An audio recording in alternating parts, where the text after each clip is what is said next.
Hi, welcome. We're here for the Chicago NABC. We're here at the Sheraton Hotel in Chicago.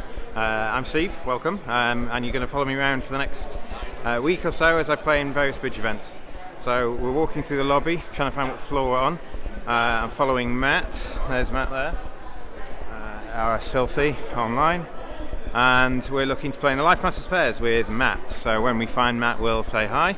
We're going to talk some system stuff, and it's a 3-day qualifying event. So we'll be looking to try just today to make day 2, and then tomorrow to hopefully make day 3, and then try and place as high as we can. So you can see it's already filling with bridge players.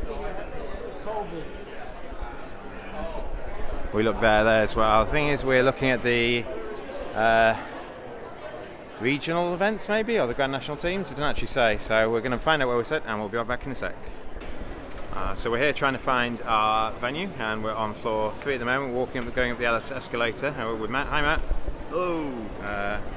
We're looking for our partners to do last minute system discussions. This is a 2-session event with effectively half the field, or roughly half the field, gets eliminated after 1 day. And then tomorrow the same again, and then the final 3rd day with a quarter of the field left. So we're here. I'm looking for my partner, Matt. When I see him, I'll stop and have a quick chat. Oh, there he is. Matt Weingarten. And yeah, I'm just talking to someone else at the moment, but hey Matt. There he is. You're on a vlog. Well done, Matt. So yeah, we're going to have a quick chat of system discussions, and then I'll see you in a bit. Oh, remind me then. So like, this is not Muppet, because we're playing Muppet over 2, and this is different. Yeah, this is different. It's so 1 no, 3 clubs. You still bid a 5-card major if you have it, but 3 diamonds is just your generic and it is no 5-card major. It is Puppet over that. Well, you would still show, after 3 diamonds, I would still show the other 4-card major if I have one. By bidding the one you haven't got. Yeah. Okay. But that way the defense. Oh, so 11 12 reverses. Okay, I just yeah. saw the word 11 12. So this is basically blackout, isn't it? I don't know if I've never heard it called that before, but like a diamond, a spade, 2 hearts, 2 N, and these all your weekends. Yeah, and I can I can park it wherever. Okay, so what if it goes? So system discussion is all sorted. You can see now that it's starting to fill up, and you can see the whole room is lots and lots of people. It will be full when we start. I'm going to introduce you to some people. You ready to say hi, everyone? So, hi, we've got Nikki here. This is Nikki. This is Matt. You've seen Matt before, and this is Ben. Morning. Hello from Chicago.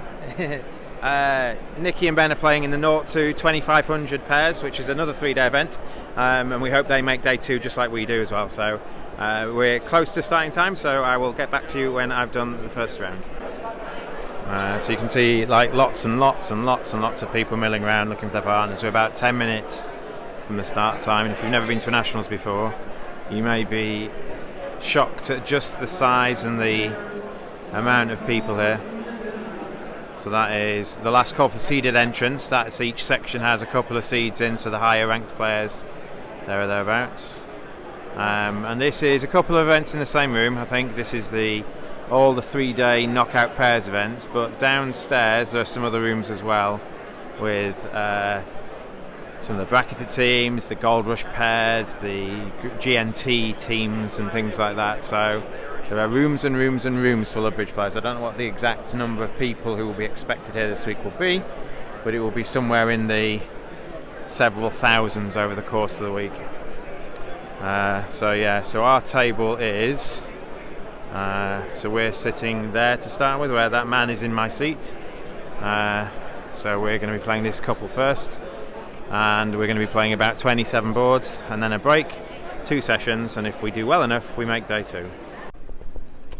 Just had a nice hand, like partial elimination. We get to 4 spades on the auction, pass a spade, the next hand doubled. Matt bid 2 hearts, which is a good raise to 2 spades. So I made a char bid of 3 diamonds, Matt accepted bid 4 spades, and they lead the Queen of Hearts playing Queen from King Queen. So went small 7 ace, and now there's an opportunity for partial elimination as long as I can eliminate diamonds, and spades break potentially. They don't have to break, but it's easier if they do. So I won the heart lead with the ace. I played a spade to the Queen, and then I cashed the king of diamonds, and they took a while to follow, so I know they've not got a singleton because they were deciding what sort of card to play. So I can cash the queen of diamonds, and then I can cross back to my hand the 10 of spades. Now spades are 2-2, so now it's a proper elimination potentially, and I cash my ace of diamonds, and now when I lead a club up, they can still beat me, but they have to duck this, and it's obviously they don't know whether their partner 7 hearts at trick 1 was from length or not, because we haven't played in the heart, so they don't know whether I've got a singleton heart and 3 clubs to the ace, in which case they can't duck, because I can strip squeeze them then, potentially. So I played a small club up, and he thought for a while and took the king, and now he's end played. If he plays another club, I insert the jack and force the ace out, and I can still get there with a spade.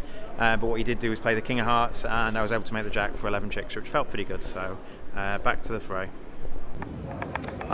So, good bidding decision for you. I was playing with beans, obviously, and you pick up queen to 4, ace to 5, ace doubleton, queen x, and it is green all, and your partner is first to speak. Your partner opens 1 diamond, which shows at least 3, play better minor. The next hand bids 2 clubs, and your first decision is to whether to double or to bid 2 hearts. I decided I'm good enough to show 4 spades later, so I decided I like to bid 2 hearts. I mean, I'm not sure, I think that's probably better than doubling. I think if I was weaker, maybe a queen lighter, maybe a double's a better bid. So I bid 2 hearts. This goes pass, 4 hearts from partner, pass, pass. And the next hand wakes up and bids 5 clubs. So the hand on your left bids 5 clubs, and this goes pass, pass to you. Now, it's green all, and your partner's pass of 4 is undiscussed, but we're usually on the same wavelength, so I'm pretty sure it's forcing. We've bid a voluntary game. This clearly sounds like a sacrifice, so this is a forcing pass from Beans. So he's saying he hasn't got a clear-cut action, he's leaving it to me effectively, but I can't pass. So would you pass or would you double? Apologies, would you bid 5 hearts or would you double? And you know partner's short in clubs. If partner's got a void club, he probably would have bid 5 hearts himself, so partner's probably got a stiff club here. So I elect to pass. At green all, we need to keep them to 8 tricks, and so let's say I the ace and another diamond, I might get a trump promotion, or we might just we could have 2 cashing hearts. Who knows what they've bid it on? We don't, I don't know if you can trust someone who passes and doesn't bid 5 clubs straight away. I think it's a much more difficult board if he bids 5 clubs straight away, so Beans might have to just bid 5 hearts straight away, and then they've pushed us up a level. So anyway, I passed and we got 800, which felt pretty good. I haven't actually worked out if 5 hearts is making. Is 5 hearts making? Do we have a heart loser? Have you got Queen Jack 9? Yeah. Right. So 5 hearts. I mean, you have hearts, right? 5 hearts makes on a heart guess, but it's a bit tougher than obviously collecting 800. So there we go. We're about 2/3 of the way through the round. Just had another forcing pass situation. Potentially. So you pick up 3 to the 10, Jack X, Ace 10, 9 to 4, Ace King Jack to 4. So it's a 12 count, or you open a diamond with 4/4 in the minus. So you open a diamond. This goes. So apologies, it's gone past to you, and you open a diamond, and you're vulnerable there, not. And the next one bids 3 hearts at favourable, and then your partner bids 3 spades. So pass to you, so, well, you've got nothing else to say. You could show a good 4 spade bid by bidding 4 hearts, which you haven't got. So you bid 4 spades because you've got 3 card support. And this goes pass, pass, 5 hearts to you. So you've got 3 options here. You can pass, which is forcing here, because you've bid a vulnerable game. This is a pass stand, the other hand's preempted. It's got to be a forcing pass situation. So you can pass and pass the book to partner. You can bid 5 spades because you're vulnerable and it might be the best game. Or you can double to say, effectively say, don't bid on partner. So what sort of things you want? Well, I had 3 low spades and a doubleton heart. So obviously they're both bad signals. And I'm also minimum. I mean, the minimum's less good. I've got 2 aces, which could be bad. Because aces obviously help us kind of make higher contracts. But I've got 2 low hearts as the kicker here. I think if I double and partner's got a void or a stiff heart, partner can always bid 5 spades themselves. But whenever partner's got 2 hearts, for whatever reason, maybe there's only 6 on your left, or maybe the hand on your right is only raising with doubleton or something. So I doubled, and they went pass, and we took 500 here.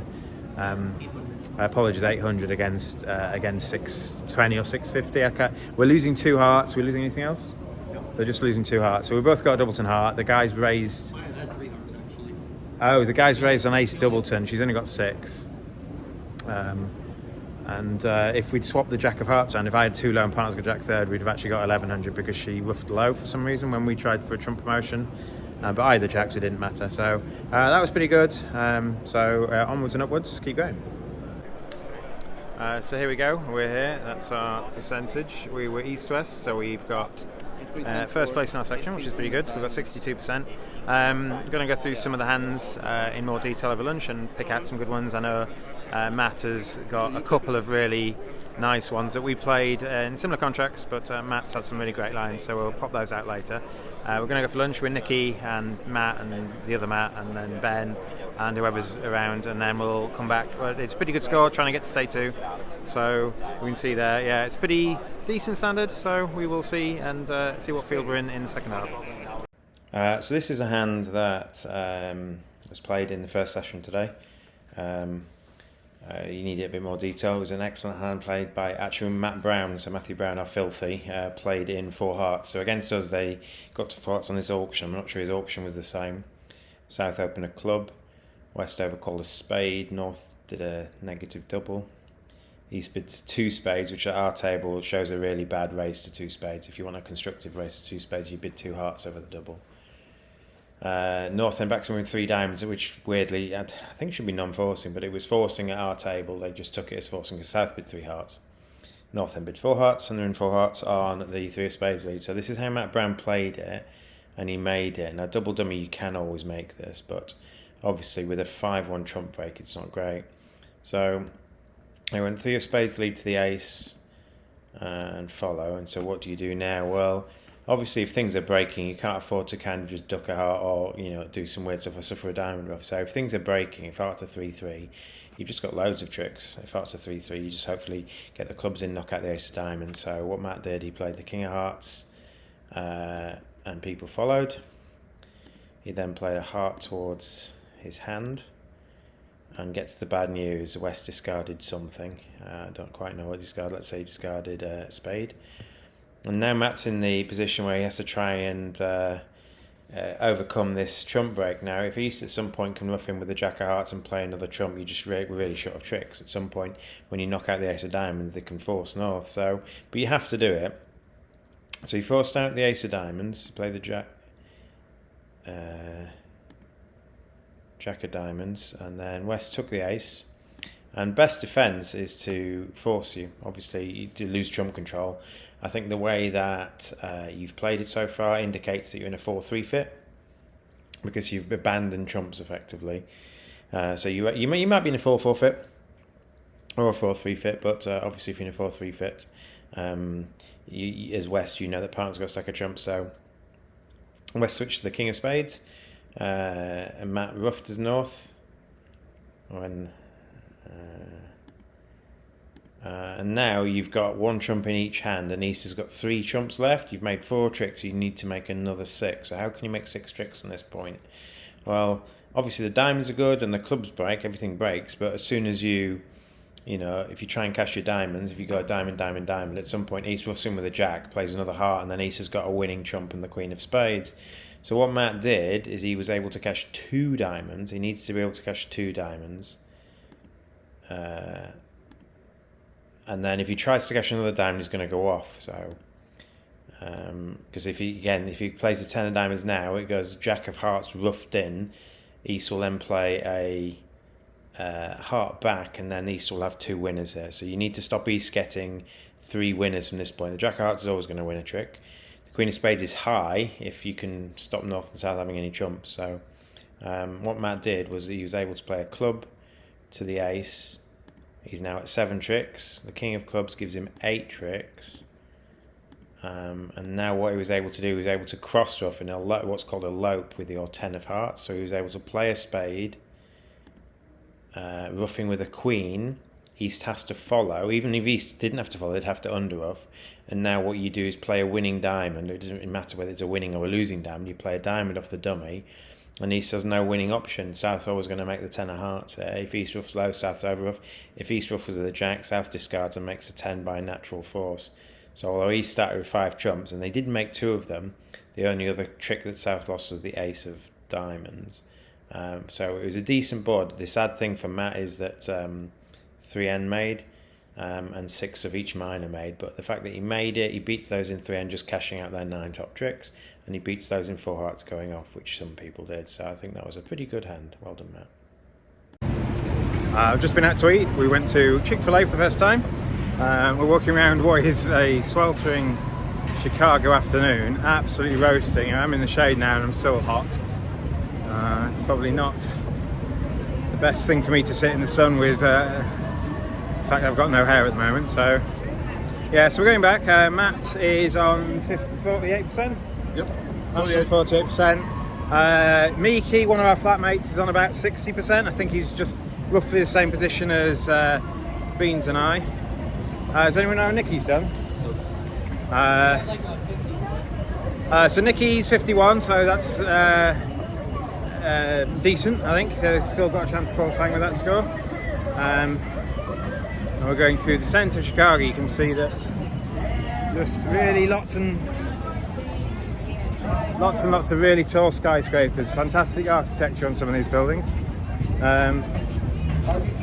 So yeah, you can see now it's getting a bit hot, a bit loud, so I'm going to tune out until it's a bit quieter.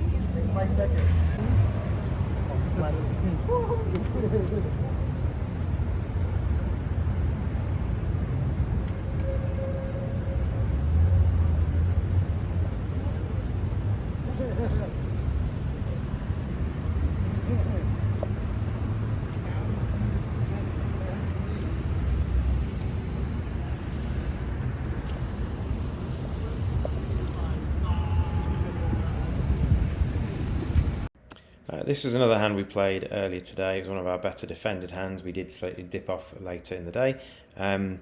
But Beans and I are defending 3 hearts. The auction has gone west passes. It goes pass, pass, pass. It goes 3 passes to south, and south opens a club, which allows west to overcall 1 diamond. North was able to bid 1 heart, and then myself as east bid 2 diamonds.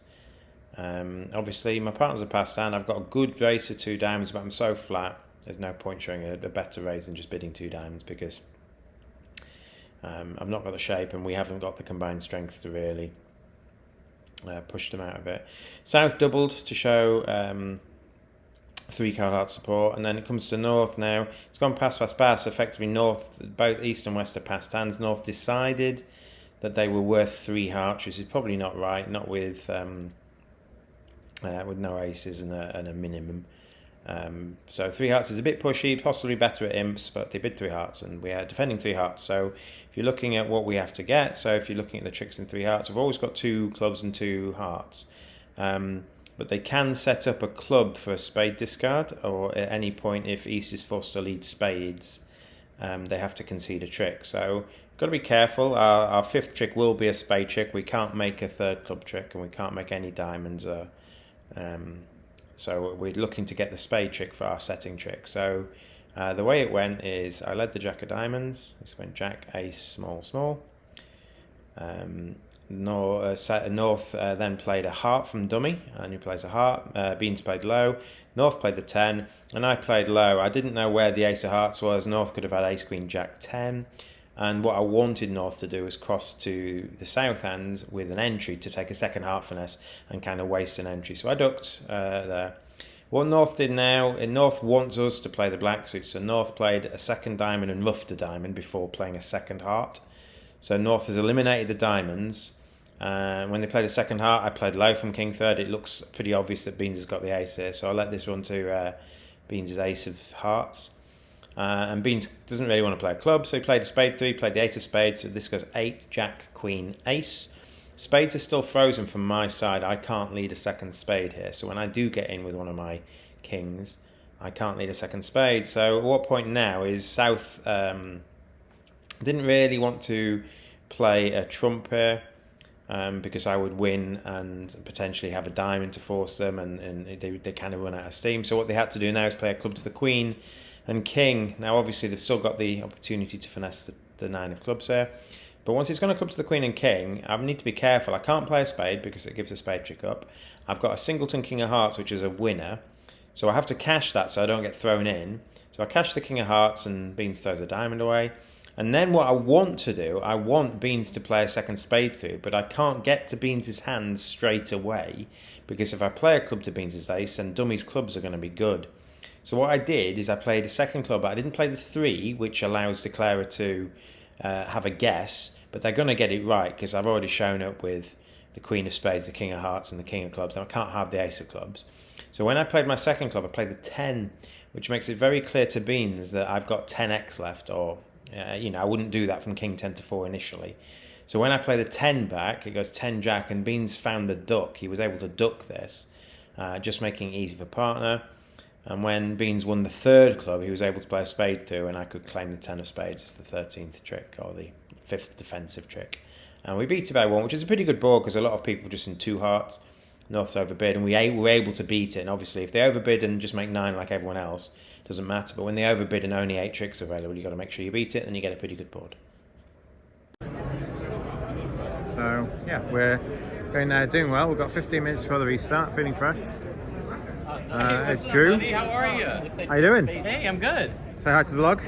Hi, vlog. Vlog, whatever. Either or, yeah. How are you doing, Beans?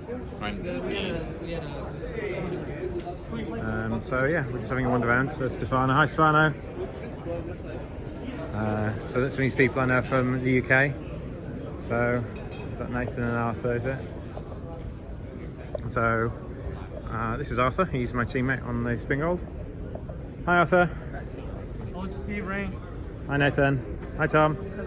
We're filming for the vlog, so Yo, let's go. yeah, let's go. So they're having a nice little snack before we recharge. That's brain food if I ever saw it.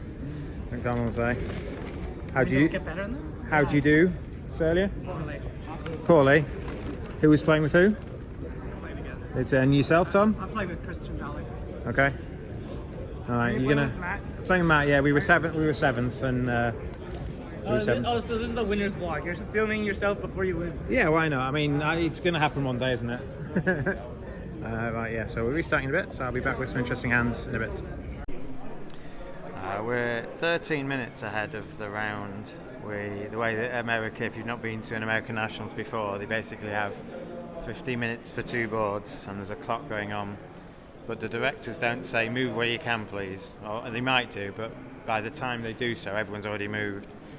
And everyone starts moving, and then for roughly 4 rounds, Matt? There's some after 4 rounds and after 9 rounds there's a break. So not only we're 13 minutes ahead, there'll be a break after this one as well, won't there? No.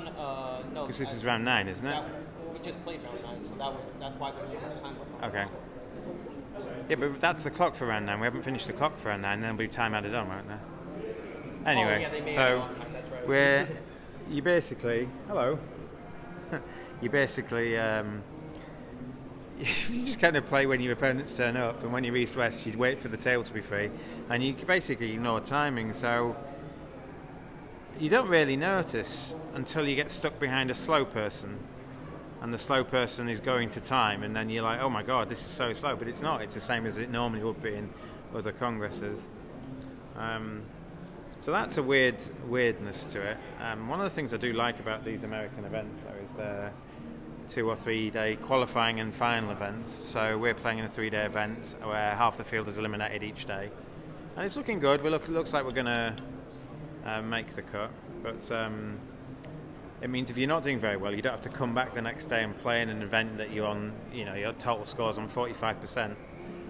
There is a bit of carryover, so if you can carry over. Matt thinks it's somewhere up to 3 boards, so if you win the day, you'll start the next day 3 boards ahead of everyone else, all the way down to the last place starting with no carryover of those who make it through, and then you go from there. And so doing well today gives us effectively a couple of tops tomorrow, which means it's a bit easy to qualify for the final session if you've already got 2 tops in the bag.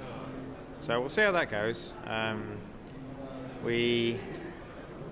we've let through 13 tricks when we've got a cashing ace, which is a bit annoying, and then they bid a slam because I overcalled light and competed, and they bid a slam, and I let through 13 on the lead. So they're not massive errors, but they're slight mistakes that have just got us poor boards. So we'll see how that goes. But so far, I think we're doing a bit worse this session. Well, a lot worse this session than early, but not so much so that I'm worried about not qualifying. So there we go.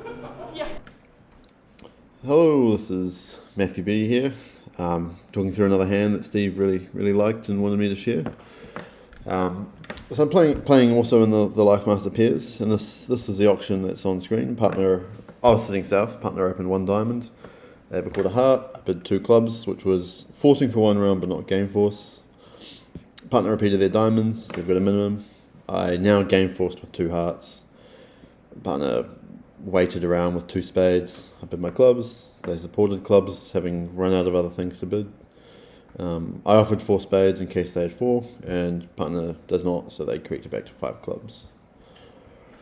So the play began, heart lead to the king, and the ace of hearts back, and a 3rd heart, which I roughed with the 9. I wanted to keep that 2 for the next couple of tricks, which we'll see. And I saw that the jack appeared, which was quite unfortunate because that meant the hearts were blocked. They couldn't cash 5 hearts against 3 no trumps. But I still need to make this contract, so it focuses on that.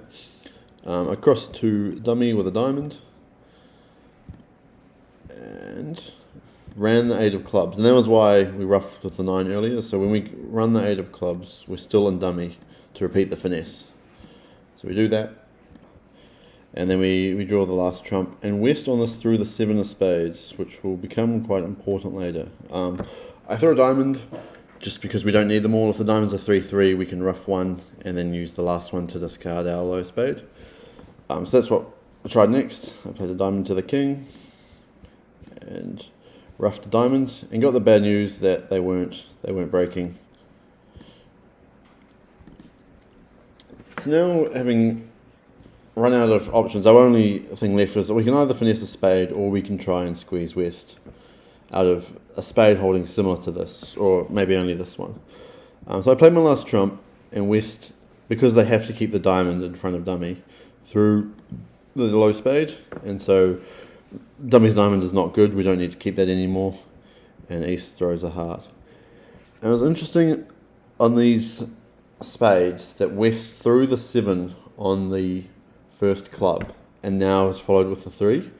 And at the table it felt like with Queen 4th, Queen 9, 7, 3, they would be throwing their spades up the line with the 3 and then the 7. But when they played the 7 first, it felt like they went out of their way to tell partner they didn't have anything in spades. And if this was a very good player, you still wouldn't be able to trust anything they did. But I don't know who is a good player here. I'm not American. I played a spade, and they played the 9. Maybe playing the 10 is better, because that could be Queen 10. But the 9 could also be King, Queen 9. So I played a spade to the king, and then trusting myself, I played the jack. And they ducked, and I finessed, but if they cover, it's no good either, because now the 8 is high when the jack crushes the 10. So that was a very nice 400, making 5 clubs. Not as good as 3 and a trump making 4, which would have been easier as well, but it's always good to make your contracts. Get my glasses off. So we're here with Sam Punch. Sam Punch is University of Stirling or somewhere in Scotland. Yeah, in Scotland. Does a lot of the bridge mount spots for all. If you're on Bridge Winners or Facebook, are inundated with things for mount spots for all. What's the current state of play, Sam? So I'm here fundraising for a project on bridge youth in schools. So we've started it in Europe. We're trying to get more bridge into schools and trying to develop the global youth bridge community and use the digital in new creative ways. Which is what we're doing now, yeah? Yeah, so we want to learn from you and have you as a case study, basically. Well, thank you very much, yeah. There's a fundraising thing, is there? Yeah, well, the fundraising is I've funded it for Europe, to do it in Europe, and I'm trying to get the funding so that we can do it in the US as well. Oh, brilliant. Yeah. So I'm working and playing at the same time, which is always a challenge. Yeah, but you're here with Stephen this time? Yeah. All right, yeah, no worries. So what I'm going to do is post a link below if you care about getting bridge into more young people's homes or schools more importantly. There's a link down below. I don't know when it ends, but follow the link, donate what you can, and Sam keeps doing the great work she does. Yeah, and follow us on Twitter or Facebook, Bridge of Mind Sport for All. Yeah, BAMSA is it, the shorthand, so BAMSA? Yeah. No worries. And good luck. Cheers, you too. Thanks again, Matt. Yeah, so that's us. Our opponents won East-West and we came 9th, North-South. 48% should be enough to get through though, so we're fine. It's probably and have some carryovers. yeah, we'll have some carry. Maybe a top, maybe Yeah, one we'll top. be like or in something. the 50s or something. Yeah, so Matt's saying we're going to get a 50 match points or something like that. I'm saying we probably are like in the 50s. Oh yeah, about 54-55% maybe. So just going to have a look where we were with that round, but we got 2 poor boards there, so or one poor, one poor board. I mean, if I was doing an oopsie meter or a punt counter, I think I would be struggling to narrow it down to just a few. I think we made a lot of errors today. We got some good boards, but we made a lot of errors, so I'm going to see if I can see well, we can get some hand records. You can see the mad panic to get hand records at the end here, people milling about. So that's it for today. We'll be back tomorrow with day 2. Almost certainly we have qualified, and we're going to be going and doing some editing. Very loud, people chatting about arguing a key card. I'll see you all tomorrow for the next instalment, and hopefully we can make the final day. So see you later, everyone.